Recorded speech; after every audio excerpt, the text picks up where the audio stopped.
Саламатсыздар ма, құрметті әріптестер? Бүгін көктемнің алғашқы күні, яғни 1 наурыз ел тұрғындары үшін маңызды жоғары мереке. Бәрімізге құтты болсын.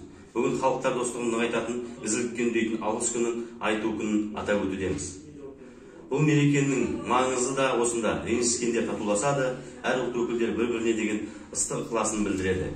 Елімізде 100-ден астам этнос өкілдері бір шаңырақ астында тату тәтті өмір кешуде.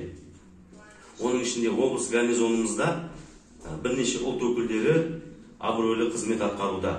Өмір тыныштықтан асқан байлықта, бақытта жоқ. Өміріңді ұзартқың келсе, біреуге жақсылық жаса деген қазақта сөз бар. Ендеше қыстан аман-есен шығып, көктемнің күнімен қауышатын шақта бір-бірімізге алғыс айтып, жағдай сұраса білейік. Осы челленджімді өрт сөндіру және авариялық-құтқару жұмыстары қызметі мемлекеттік мекемесінің кадр саясаты бөлімінің бастығы, азаматтық қорғау подполковнигі Қаласова Жадыра Жамбылбек қызына жолдаймын. Рахмет.